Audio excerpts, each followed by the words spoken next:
So on April 2nd, 2001, my dad passed away to cancer. He had a 19-day fight, and that 19 days was just crazy for me. And I had some time to process about the times that we spent together when we built our first car together, when he brought home my Volkswagen from the junkyard and spent my life savings.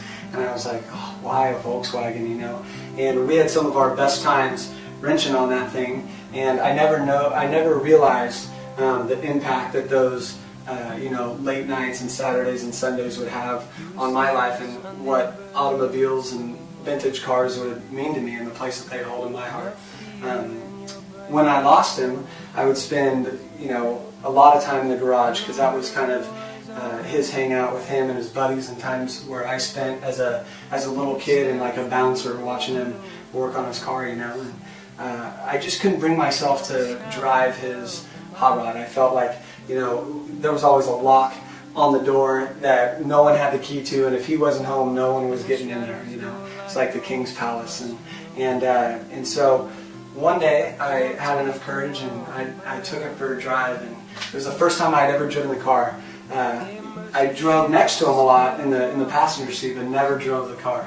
And after spending some time just enjoying the drive and the sound of it, I was hooked.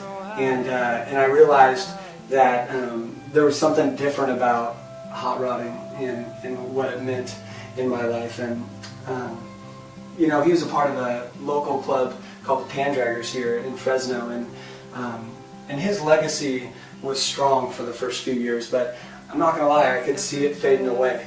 And even though he was loved, his funeral was massive, it's just inevitable that things change, and I didn't want to see his legacy kind of fall by the wayside, because he was, the greatest guy in the universe. I thought he was my hero, and so I decided to try my hardest just to preserve his legacy. And so I decided, since Fresno's got such a rich history of hot rodding, SoCal is where I was born, but I really feel like Fresno in the Central Valley was, if there's a second mecca of hot rodding, this was it.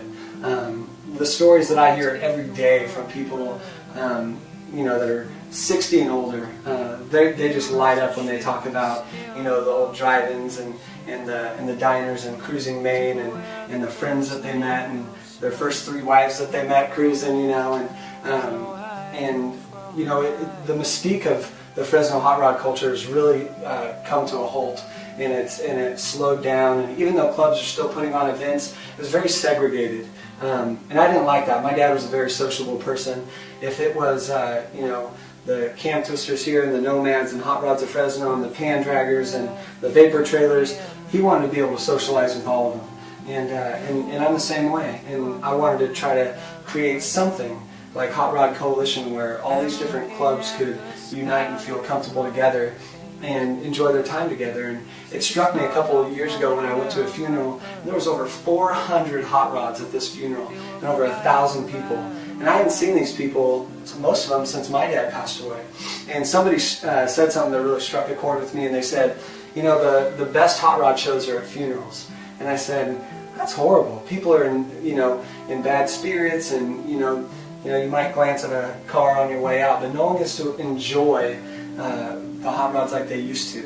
And so I just kind of made a vow to myself that the best hot rod shows aren't going to be at funerals anymore. That I'm going to try my hardest to connect all these people and help them cultivate meaningful relationships with each other, and just really make our hot rod community incredibly inclusive. And I think we're on our way to doing that with Hot Rod Coalition.